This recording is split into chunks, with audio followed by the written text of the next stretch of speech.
Everybody, this is CJ Wiley with More Adventures on the Road. The last video I talked about going to my first professional tournament and how Roger Griffiths is the one that really influenced me to go. And then when we were there, he also influenced me to take a lesson. Even after I got fourth place in the tournament with wins over Efren Reyes, Earl Strickland, Jimmy Rimpey, Mike LeBron, and Chris Woods, who was there from Canada, I was obviously playing really well. But when I looked at those other players like Efren and Earl, and back then Earl had better footwork. I wish he would go back to what he used to do, because I think he would have better success. But when I looked at those guys, I could tell that they did something better than me. And I asked myself, do you think you can continue to beat these champion players? And the answer was a quick no. But I didn't know why. And that's why it was so important that Roger introduced me to this man that showed me the exact footwork that's required to be able to shoot straight out of the center of your chest. Because I want to play like I'm shooting a pistol. I want to play like I'm shooting a basketball or throwing a dart. I don't want to play like I'm shooting a rifle where I'm over to the right. And there are players that have success doing that, like Shannon Dalton's a good example. He's way over, but I remember playing him when he was 12 years old, and he was already a great player. So I think he could probably use any type of fundamental and play well, because he's a prodigy, and I was kind of like that too. So sometimes when you've got a lot of talent, you can get away with not having as good of fundamentals, but you have to play more.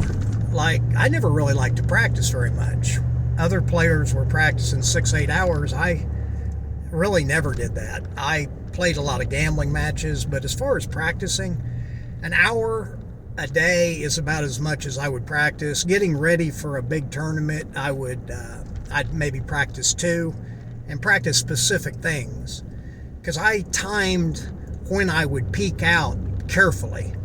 And I didn't want to peak out before I went to the tournament. I wanted to really schedule how I was going about things so I peaked out while I was at the tournament. And there's, I'll get into that one day and tell everybody how I did that.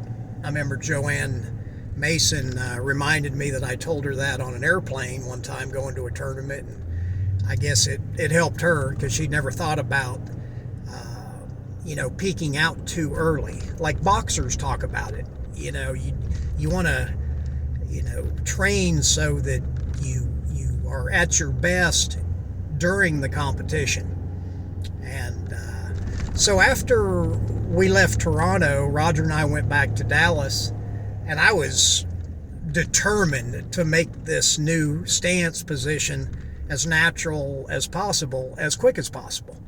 So I had a table at my house. I lived in Carrollton, Texas, which is a suburb of Dallas, and I remember this clearly right now. When I was practicing, making the change that I made, I felt like I was too close to the ball. But the cue ball is your primary target, so the closer you get, to an extent, the better off you are. So what I did, and I, incorporated that, this technique into my life in a lot of areas, is I just exaggerated the change. So since I felt like I was too close to the ball, I started choking up to the front of the wrap, and I made myself play like that, like 20 or 30 minutes a day, until I could beat the ghost, which is taking break ball in hand and running out every time, with my hand in the front of the wrap. Because people talk about, sometimes when I'm playing, I'll start choking up a little bit more. But I'm more accurate because when you choke up, it also shortens your bridge and you get closer to the table. So there's 3 things that have to synchronize. Remember this is really important. And everybody can probably improve on this. And that is, there's 3 things that have to synchronize: your distance to the ball, where you hold the cue, and your bridge length.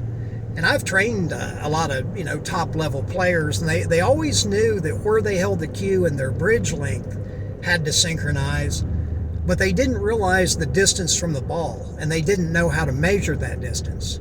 I show all these things when I'm giving lessons. I show, a referential index, which means an exact system to get in a perfect position. So the distance to the ball is really important. And basically it's from the front of your right hip bone, if you're right-handed. If you put your hand there, the distance from there to the cue ball is perfect. Because when you go down the ball, you push your hips back so that that position is right in front of your hip. And that's where you want to release the cue every time. Again, it's really important to be the right distance because it also affects your release. Just like throwing a dart.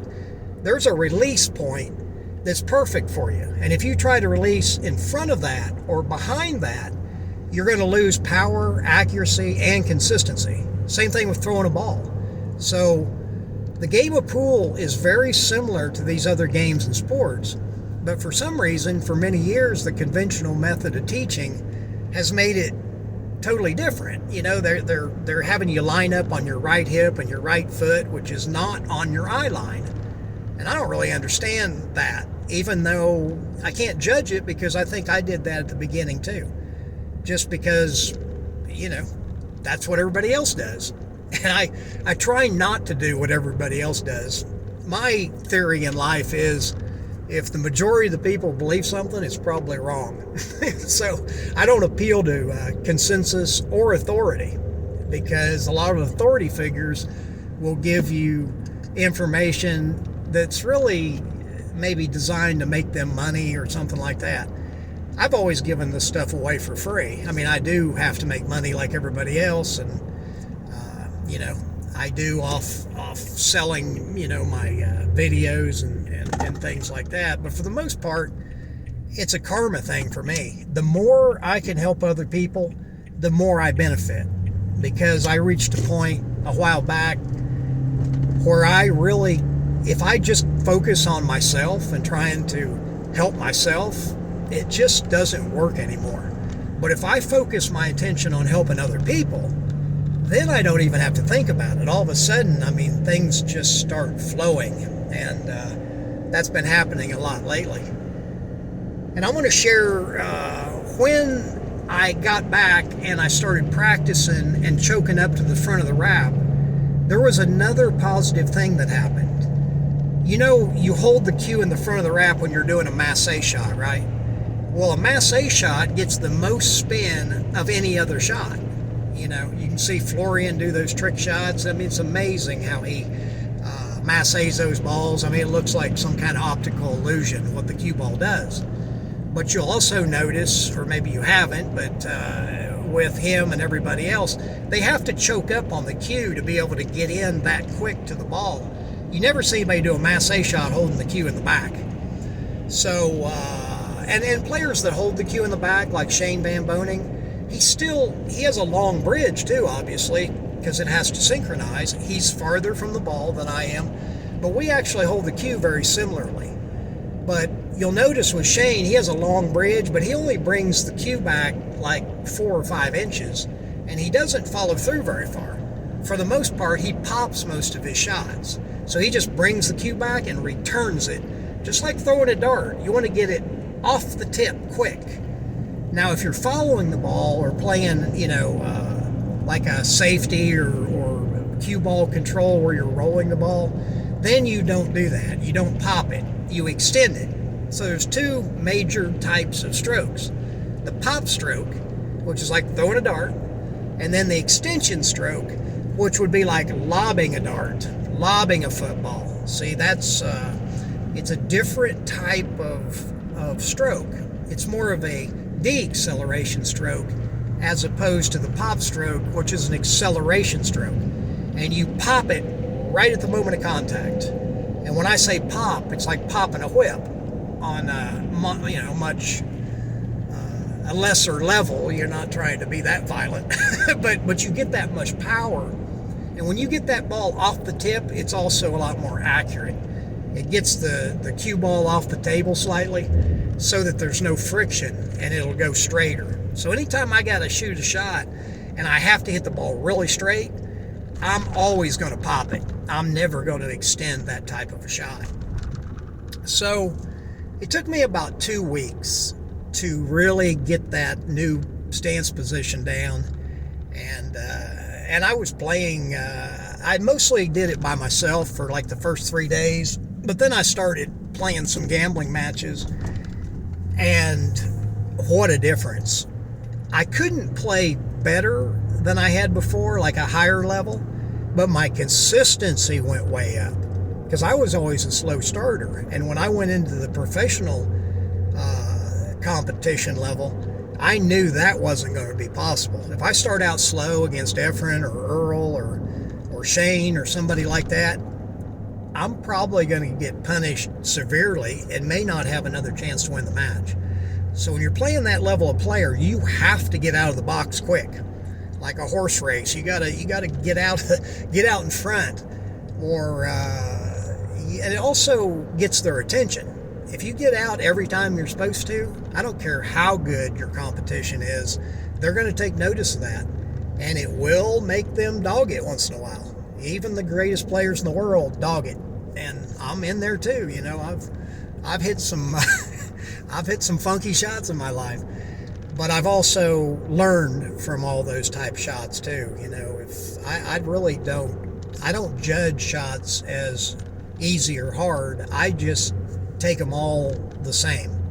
That's one thing the advice I gave Hank Haney, who was Tiger Woods' golf coach, is there's no hard shots, there's no easy shots, they're all just shots. And Hank gave me a big compliment by putting me in his book about Tiger Woods called The Big Miss. And if you like sports books, and Tiger Woods' story is really, really good, the one that from Hank's perspective. I read that book and really, really enjoyed it. As a matter of fact, Johnny Archer and I were talking about that book in London in 2012 at the Moscone Cup. And Johnny said he read that book cover to cover. That's the only book he said he'd ever read cover to cover. It was so good. And he said when he turned a page and saw a story about a fellow pool player, me, he said he was shocked. And, it was a great compliment, because Hank asked me, when did I really believe that I was a champion player?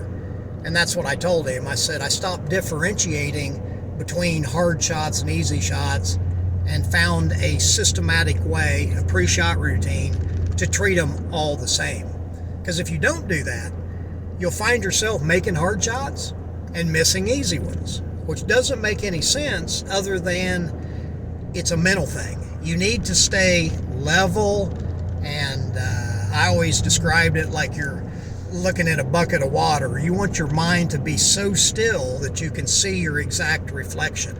Your mind, when I'm playing, whether I make shots, miss shots, whatever I'm doing, I train myself to always have the same exact inner world. And I have several techniques to do that. And right now, quite honestly, I'm not doing that as well as I could. I can still focus pretty well, but I can't do it for a long period of time because I'm not used to it. If I played like 3 big professional tournaments in a row and really got back into the ring with these guys, I would get over that pretty quick, because I know what to work on to get my game back to 100%. But right now I'm satisfied just being at 90%. And then, I'm around this Bristol, Tennessee. They won't even let me play in any tournaments. Even the handicap tournaments, I'm not allowed to play in. And there's other players that really play just about as good as me.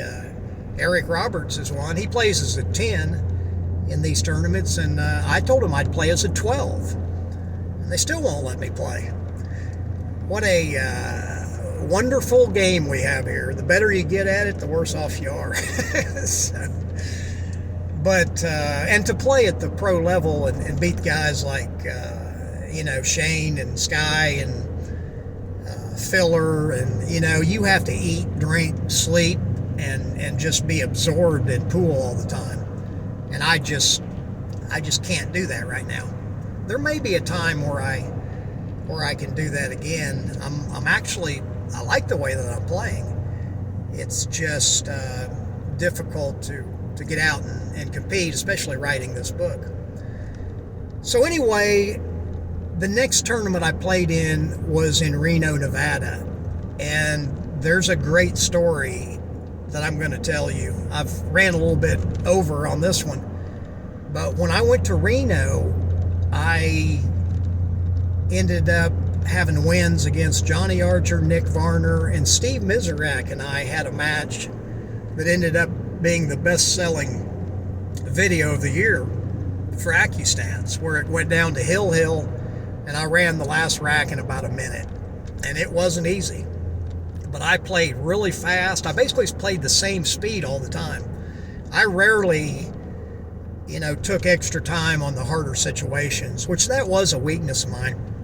If I was to go back and be a better tournament player, I would have to learn when there are situations that require you to think a little bit more, because there's options.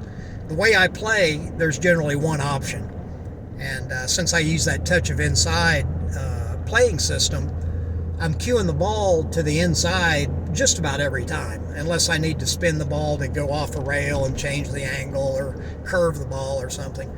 But I'm just cueing the ball slightly to the inside, which changes the perception so that you can see that you're going to cut the ball to the right if you cue it to the right slightly. And another thing that's important, and that goes back to what I was saying about the stance, you have to be centered to be able to do this.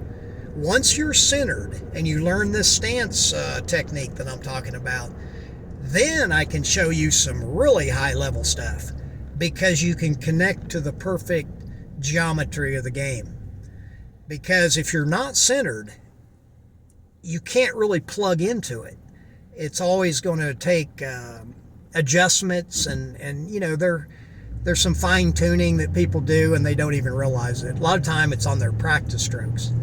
Another thing I like to do when I'm practicing to really get myself in a top speed is I'll play without taking any practice strokes for about 20 or 30 minutes. I've got that on my cjwiley.com. There's a section called Precision Pool Drills. And I've got about 12 drills. They're not like normal drills like you see where you set up all the balls, in different formations and run them out. It's different than that. It's different drills to emphasize specific parts of your game. So the no practice stroke drill makes it where you're getting down on the ball better, because you really don't want to get down on shots and make adjustments and fiddle around, and it's difficult to do that if you don't know how to go down the ball, like straight down the ball like I'm talking about. So if you want to learn more about this stuff, go to masteringpocketbilliards.com, or I've got some other YouTube videos with the 60 Cadillac in the background. I would highly recommend those. I've got one that's on centering and getting centered and the footwork. I'm going to do another one here in the near future where I get even more specific on the footwork. I'm designing a practice tool that people will be able to purchase that'll put you in the exact right foot position, and a stroke trainer that'll allow you to develop this pop stroke a lot quicker and more effectively than you could on your own. It's a practice tool that I use in my lessons, and I've been using it myself on and off for many, many years. Anyway, I'm going to tell the Reno story next, and it's going to be a great one, because I'm going to tell you about some people that came into my life that showed me some things that's almost science fiction. Sounds like, but I'll assure you it was very real, and I look forward to sharing that stuff, because one of my favorite subjects in the world is holistic and naturalistic medicine, and I just got through doing some acupuncture the last couple weeks because I had some issues with my left hand. It looked like it may be some kind of arthritis, but after doing 3 of these acupuncture treatments, it's back to being as good as it's ever been. So that stuff does work, but you got to know what you're doing. There's a lot of other stuff out there that doesn't work, of course, but that's why you need a guide, So I want to help guide you to play the best pool you've ever played. So I'm going to start showing more and more advanced techniques, fundamentals, and systems, just like you see on cjwiley.com, but the next chapter. Anyway, if you like my fundamental systems and techniques, I'd appreciate you, asking some questions or making some comments, and share my videos if you can. I'm kind of,